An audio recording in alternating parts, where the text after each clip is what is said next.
Abraão viveu em tendas de lona, edificou altares de pedra.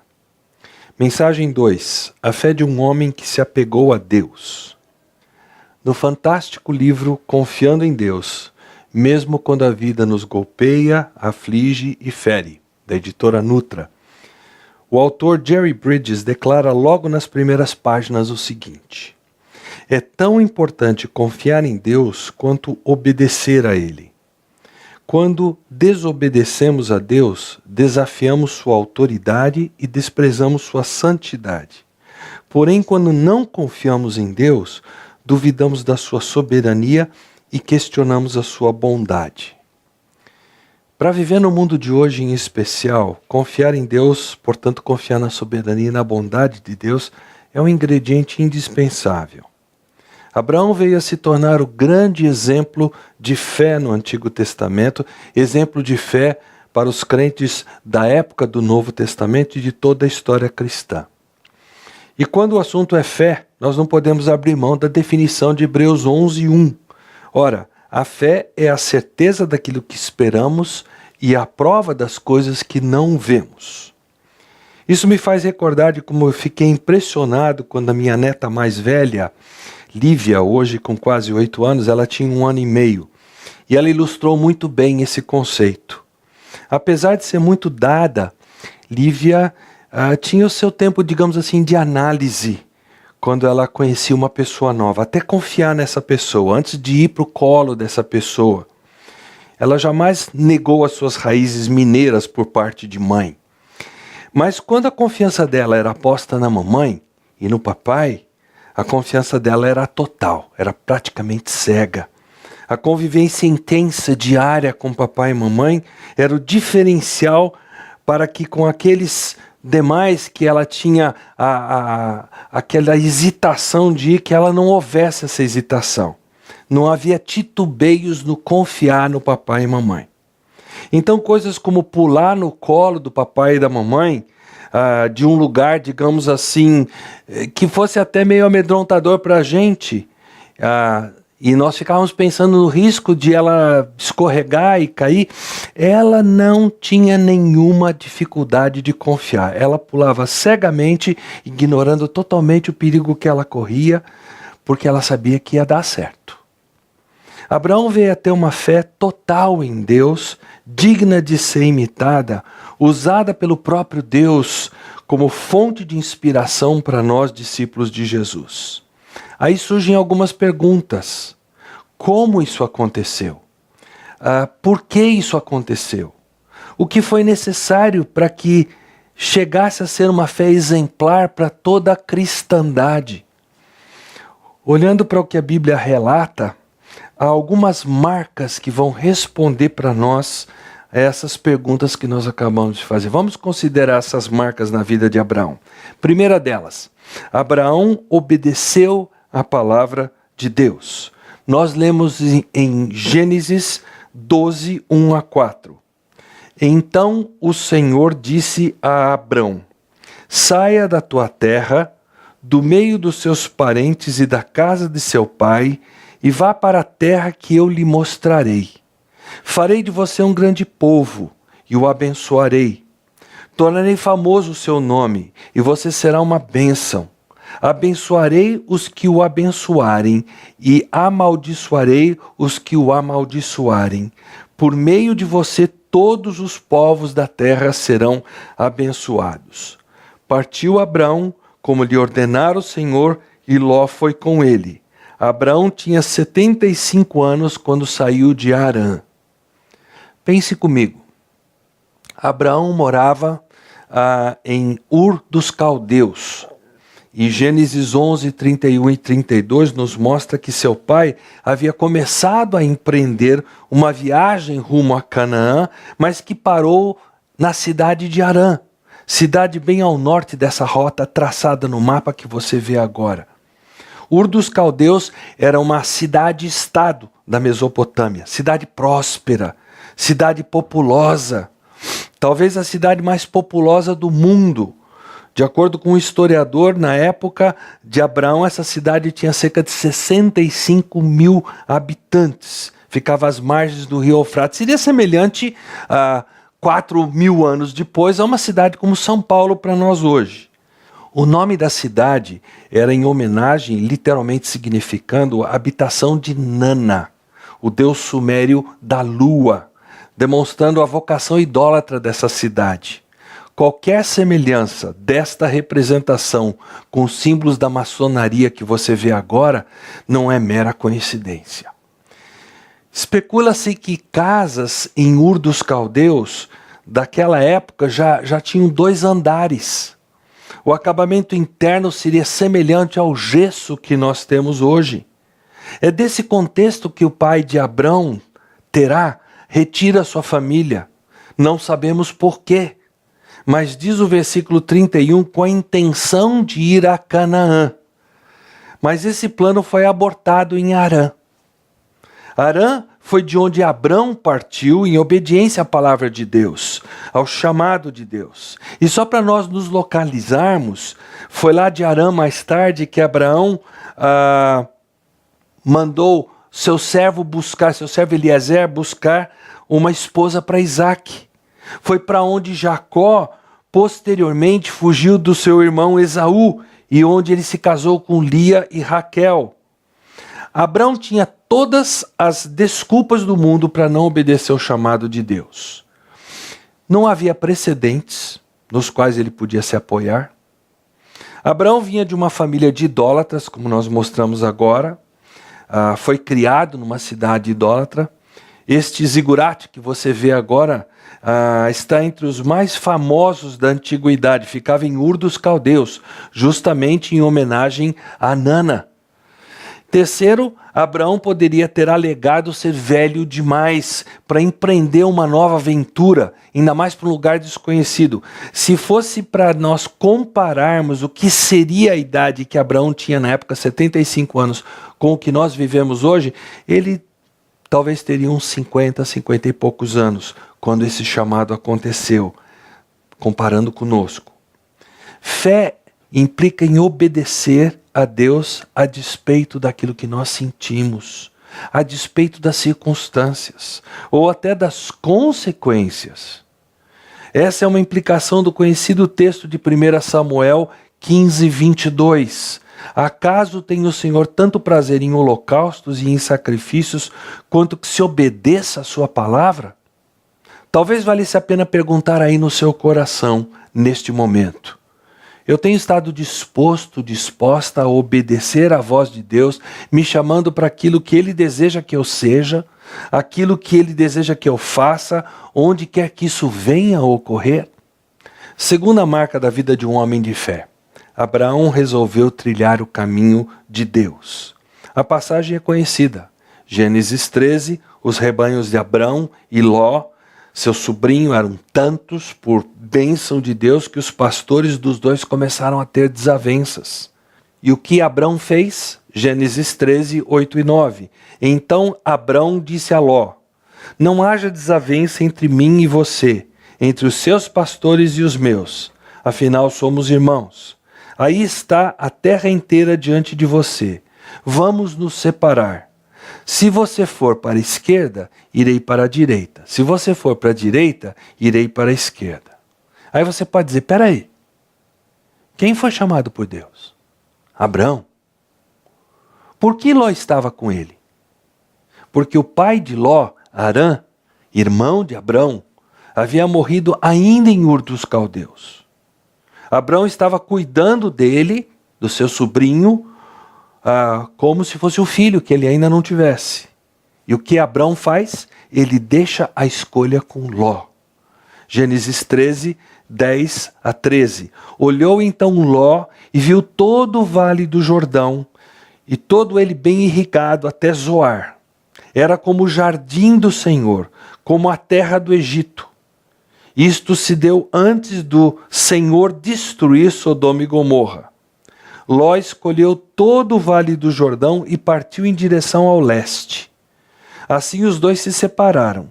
Abrão ficou na terra de Canaã, mas Ló mudou seu acampamento para um lugar próximo a Sodoma, entre as cidades do vale. Ora, os homens de Sodoma eram extremamente perversos e pecadores contra o Senhor. Ló, embora mais jovem que Abrão, vivia pelo que via, pelo que enxergava. E o que ele parecia estar procurando era vantagem pessoal. Mesmo que para isso ele precisasse viver entre homens extremamente perversos e pecadores como o Senhor, como diz o texto. Abrão vivia pela fé no que Deus proveria, como Paulo declara em 2 Coríntios 5:7, porque vivemos pela fé, não pelo que vemos. E justamente por saber que Deus proveria, Abrão não era avarento, como era o caso de Ló. Um pacificador, como era o caso de Abrão, está disposto a ceder aquilo que é dele por direito. E quais foram os resultados desse trilhar do caminho de Deus, o andar pela fé de Abrão? Primeiramente, ele recebeu bênçãos temporais. Vejam o que Deus disse a ele logo depois que ele deixou a escolha da terra com Ló. Gênesis 13, 14 a 17. Disse o Senhor a Abrão, depois que Ló se separou dele: de onde você está, olhe para o norte, para o sul, para o leste e para o oeste. Toda a terra que você está vendo darei a você e a sua descendência para sempre. Tornarei a sua descendência tão numerosa como o pó da terra. Se for possível contar o pó da terra, também se poderá contar a sua descendência. Percorra esta terra de alto a baixo, de um lado ao outro, porque eu a darei a você. Segundo lugar, ele recebeu bênçãos eternas. Hebreus 11, 9 e 10 diz assim: pela fé peregrinou na terra prometida como se estivesse em terra estranha. Viveu em tendas, bem como Isaque e Jacó, co-herdeiros da mesma promessa, pois ele esperava a cidade que tem alicerces, cujo arquiteto e edificador é Deus. Em terceiro lugar, ele ganhou um bom nome. Provérbios 22:1 mostra quanto isso vale. A boa reputação vale mais que grandes riquezas. Desfrutar de boa estima vale mais do que prata e ouro. Em quarto lugar, ele terminou bem. Observe o contraste entre o fim de Abrão e o fim da vida de Ló. Embora Ló tenha sido por Deus considerado justo e poupado da destruição de Sodoma e Gomorra, conforme 2 Pedro 2,7, o seu final de vida foi triste. Gênesis capítulo 19, versículos 30 a 38, retratam que ele viveu numa caverna por medo das outras pessoas. Ele se deixou embebedar pelas filhas que praticaram incesto com ele, sem que ele percebesse, e o resultado disso foi se tornar pai de 2 povos que vieram a ser inimigos de Israel, os Moabitas e os Amonitas, povos que só receberam de Deus condenação. Abrão, por sua vez, conforme já vimos na primeira mensagem, ele morreu em boa velhice, conforme Gênesis 25:8. Um homem que olhou para trás e viu que a sua vida valeu a pena. Terceira marca de um homem de fé: Abraão se familiarizou com o caráter de Deus. Observe algumas declarações que mostram como Abraão conhecia a Deus.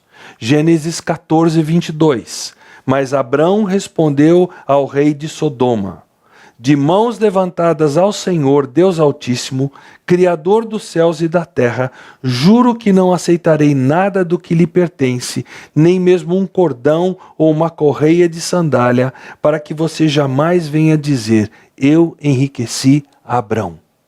Ele sabia que Deus era o único merecedor da glória de ser o supridor da vida dele. Gênesis 18:25. Observe a intimidade com que Abraão fala com Deus quando Deus começa a descortinar para ele o plano de destruir Sodoma e Gomorra. Longe de ti fazer tal coisa, matar o justo com o ímpio, tratando o justo e o ímpio da mesma maneira. Longe de ti. Não agirá com justiça o juiz de toda a terra? Gênesis 24, 3. Abraão está falando com seu servo Eliezer. Jure pelo Senhor, o Deus dos céus, o Deus da terra, que não buscará mulher para o meu filho entre as filhas dos cananeus, no meio dos quais estou vivendo, mas irá à minha terra e buscará entre os meus parentes uma mulher para o meu filho Isaque. Abraão sabia que Deus era santo e, como tal, precisa ser cultuado em meio a um afastamento dos costumes e das práticas dos pagãos. Abraão sabia que a investida do inimigo é no sentido de nos afastar do culto ao único Deus, como declara Daniel 11:32. Com lisonjas corromperá aqueles que tiverem violado a aliança, mas o povo que conhece o seu Deus resistirá com firmeza. É assim que Abraão agia. Ele conhecia o seu Deus, por isso ele resistiu com firmeza aos ataques do inimigo. Mas a pergunta é: como? Como ele chegou a conhecer a Deus tão intimamente? E a resposta são altares. Altares de pedra. Lembrando que essa metáfora para nós representa que Abraão foi um homem que no trato com Deus, no relacionamento com Deus, ele era firme, ele não abria mão. Acompanhem comigo. Gênesis 12, 7 e 8. O Senhor apareceu a Abraão e disse: à sua descendência darei esta terra. Abraão construiu ali um altar dedicado ao Senhor, que lhe havia aparecido. Dali prosseguiu em direção às colinas a leste de Betel, onde armou acampamento, tendo Betel a oeste e Ai a leste. Construiu ali um altar dedicado ao Senhor e invocou o nome do Senhor. Gênesis 13, 3 e 4 e depois o versículo 18. Ele partiu do Negueb em direção a Betel, indo de um lugar a outro, até que chegou ao lugar entre Betel e Ai, onde já havia armado acampamento anteriormente e onde pela primeira vez tinha construído um altar. Ali Abraão invocou o nome do Senhor. Então Abraão mudou seu acampamento e passou a viver próximo aos carvalhos de Manre, em Hebrom, onde construiu um altar dedicado ao Senhor. Gênesis 21, 33. Abraão, por sua vez, plantou uma tamargueira em Berseba e ali invocou o nome do Senhor, o Deus eterno. Buscar a face de Deus, construir altares para cultuar a Deus, eram coisas comuns na vida de Abraão. Por isso Abraão, à medida que o tempo ia passando, menos ansiedade conhecia, porque mais ao seu Deus ele conhecia. É triste para um pastor ver que são, por vezes, os crentes velhos de igreja que dão mais trabalho do que os demais com problemas ligados à ansiedade. E nos dias de hoje, se tratados por conselheiros profissionais que não se pautam pelo temor de Deus, esses crentes acabam presos a tranquilizantes e ansiolíticos para conseguir dormir. Para Abraão, quanto mais velho ele ficava, mais ele buscava a face de Deus, mais ele buscava conhecer a Deus. Parece que Abraão levou a sério o que Deus lhe disse quando firmou aliança com ele no capítulo 15, versículo 1. Não tenha medo, Abrão. Eu sou o seu escudo, grande será a sua recompensa. Queridos, nós conhecemos o segredo. Romanos 10, 17 diz assim: a fé vem por se ouvir a mensagem, e a mensagem é ouvida mediante a palavra de Cristo. Se nós quisermos conhecer o caráter de Deus, nós precisamos desse livro aqui. Precisamos tê-lo sempre conosco. Precisamos memorizá-lo, meditar nele, consultá-lo com frequência. Porque se não conseguirmos seguir essa receita imbatível, em grande probabilidade, acabaremos mesmo à base de Rivotril para conseguir dormir. Acabar com a ansiedade. Acabar não. Ficar sem perceber que ela existe. Quarta marca da vida de um homem de fé. Abraão aprendeu a confiar no tempo de Deus. Abraão teve suas lutas, suas dúvidas, suas incertezas, mas Deus lhe falou, motivando a sua fé. Gênesis 17, 21. A minha aliança eu estabelecerei com Isaque, filho que Sara lhe dará no ano que vem, por esta época. Gênesis 18, 10 e 14. Então disse o Senhor, voltarei a você na primavera, e Sara, sua mulher, terá um filho. Existe alguma coisa impossível ao Senhor? Na primavera voltarei a você, e Sara terá um filho. Gênesis 21, 1 e 2. O Senhor foi bondoso com Sara, como lhe dissera, e fez com ela o que prometera. Sara engravidou e deu um filho a Abraão em sua velhice, na época fixada por Deus em sua promessa. Abraão viveu até os 100 anos, não sabendo quando Deus faria a promessa de Gênesis 12 acontecer. Mas Deus possui um cronograma perfeito. Nós precisamos sincronizar o nosso relógio de vida com os momentos propícios de Deus, momentos perfeitos à luz da eternidade. Eu acho interessante que até Salomão, já em idade avançada, depois de deixar o seu coração se corromper por ídolos das mulheres com quem conviveu, ele ainda se lembrou de um princípio importante nesse sentido. Eclesiastes 8:5 diz para nós: quem obedece às suas ordens, pensando em Deus, não sofrerá mal algum, pois o coração sábio saberá a hora e a maneira certa de agir. Querido, querida que me assiste, nós vivemos num mundo imediatista, num mundo com comunicação muito variada, rápida e superficial. E se nós bobearmos, nós cairemos exatamente naquilo que Satanás tenciona com esses avanços da tecnologia.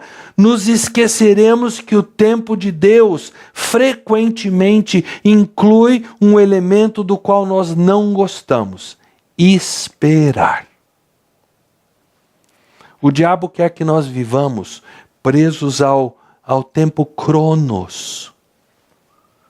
Deus quer que nós tenhamos sincronismo com o seu momento das coisas acontecerem, o tempo kairos.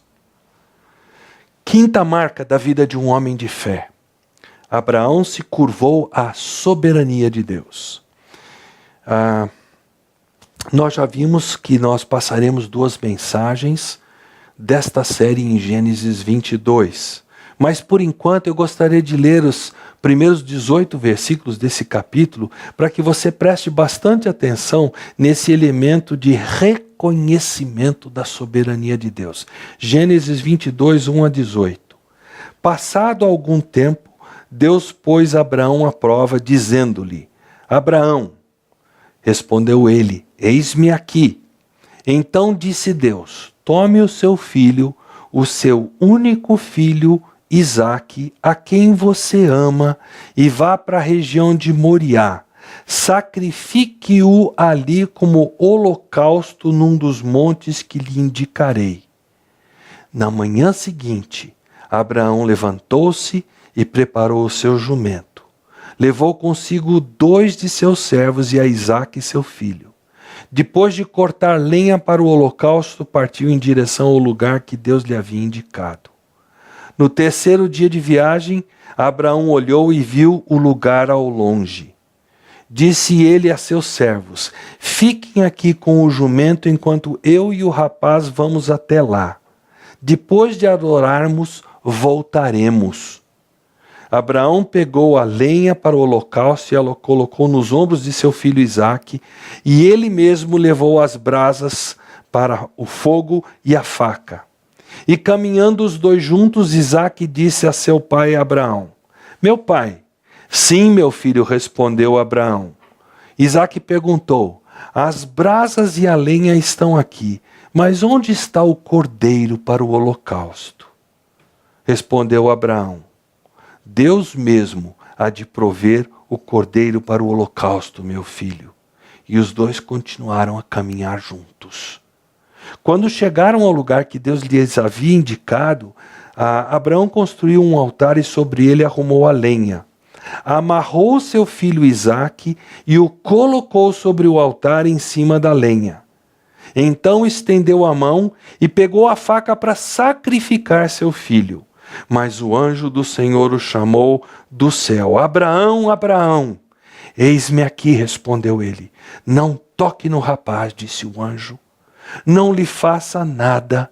Agora sei que você teme a Deus, porque não me negou seu filho, seu único filho. Abraão ergueu os olhos e viu um carneiro preso pelos chifres num arbusto. Foi lá, pegou-o e sacrificou-o como holocausto em lugar do seu filho. Abraão deu àquele lugar o nome de O Senhor Proverá. Por isso até hoje se diz: no monte do Senhor se proverá. Pela segunda vez o anjo do Senhor chamou do céu Abraão e disse: Juro por mim mesmo, declara o Senhor, que por ter feito o que fez, não me negado o seu filho, seu único filho, esteja certo de que abençoarei e farei seus descendentes tão numerosos como as estrelas do céu e como a areia das praias do mar. Sua descendência conquistará as cidades dos que lhe forem inimigos, e por meio dela todos os povos da terra serão abençoados, porque você me obedeceu. É sempre bom ter um comentário bíblico do que outro texto na Bíblia diz. Vejam o que diz Hebreus 11, versículo 19, a respeito desse texto que nós acabamos de ler. Abraão levou em conta que Deus pode ressuscitar mortos e, figuradamente, recebeu Isaque de volta dentre os mortos. Dia 14 de abril de 1981, alguns de nós professores do Seminário Bíblico Palavra da Vida conversávamos no corredor no intervalo entre as aulas, quando nos chegou uma notícia difícil de acreditar. Jairo Trenche Gonçalves, o Jairinho, como nós o conhecíamos, colega de acampamento, de clube bíblico, dono de uma bonita voz, que junto com Paulo César, hoje Grupo Logos, havia começado um ministério, dirigiu uma missão chamada Elo naquela época. Jairinho havia acabado de sofrer um acidente de carro perto de onde nós todos morávamos. E esse acidente ceifou a vida dele, a vida da esposa e a vida de um filhinho de perto de 1 ano de idade. E em meio àquela notícia que simplesmente apertou os nossos corações e literalmente tirou de nós as palavras, como se interiormente todos nós estivéssemos dizendo: não pode ser verdade. Uma missionária já idosa, calejada no caminhar com Deus, a quem carinhosamente nós chamávamos de Vovó Doroteia, ela partilhou conosco um versículo, Provérbios 20, 24. Os passos do homem são dirigidos pelo Senhor. Como, pois, poderá o homem entender o seu caminho? Ela se referia a perdas da sua própria vida, a partida recente do marido na época, e a perda de 2 filhas que já haviam morrido mais cedo, ambas muito jovens, uma delas deixando o esposo e 3 filhinhos pequenos. Perdas em que a soberania, a sabedoria e o amor de Deus foram as únicas coisas capazes de aquietar o coração dela. Esse foi o mesmo texto bíblico que Deus usara para aquietar o meu coração alguns anos antes, quando Ele levou o meu pai através de um câncer. E eu tinha na época 25 anos. No culto de gratidão pela vida do papai, eu partilhei esse mesmo versículo. Os passos do homem são dirigidos pelo Senhor. Como, pois, poderá entender o homem o seu caminho? E me recordo de ouvir a vovó Doroteia fazendo um comentário referente à experiência dela com esse mesmo versículo, que parece ter trazido para mim, de repente, toda essa coisa em perspectiva, quanto a termos um Deus soberano, tremendamente sábio, infinitamente amoroso. Ela disse assim: quando eu compreendi que não podia entender, eu descansei. Deus quer que, assim como foi com a vida de Abraão, nós aprendamos essa preciosa lição contida na frase da vovó Doroteia. Deus se deu a conhecer a nós através da sua palavra. E cabe a nós buscarmos intimidade diária e ininterrupta com esse Deus. Mas mesmo assim, haverá facetas do seu caráter, da sua soberania, da sua sabedoria e até mesmo do seu amor, que nós jamais conseguiremos perscrutar e entender completamente, principalmente em momentos de dor. Nessa hora, é bom lembrar desse versículo e da frase da vovó Doroteia, repetindo: os passos do homem são dirigidos pelo Senhor. Como, pois, poderá o homem entender o seu caminho? Quando eu compreendi que não podia entender, eu descansei. Fé, querido seguidor nosso na Conexão Beriana, não é um salto cego em meio às trevas.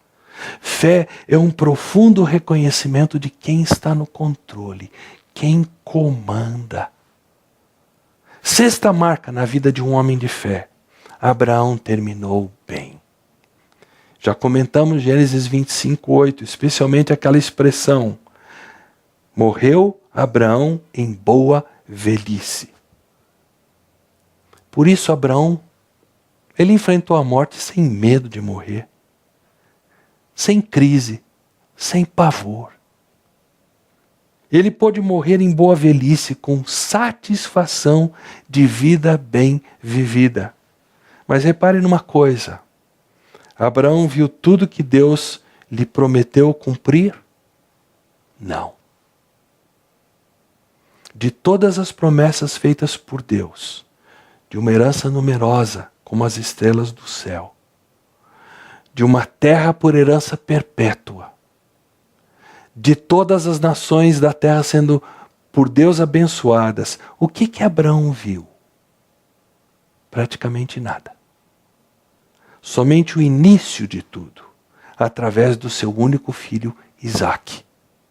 Por isso o autor de Hebreus conclui, ou melhor, inclui Abraão no capítulo 11, a chamada Galeria da Fé, dentre os que ele diz que viveram pela fé e morreram sem receber o que tinha sido prometido. Viram-no de longe e de longe o saudaram, reconhecendo que eram estrangeiros e peregrinos na terra. Terminar bem não significa necessariamente ser vindicado por Deus nesta vida, como aconteceu com alguns dos homens, no caso de Jó. Terminar bem significa, mesmo em meio ao não cumprimento completo de tudo que Deus prometeu, ainda em vida, morrer consciente de que a vida foi bem vivida porque foi alicerçada naquele que detém o controle da história e fará tudo acontecer para a sua própria glória, no tempo determinado por Ele mesmo. Abraão foi um homem de fé, porque se apegou a Deus.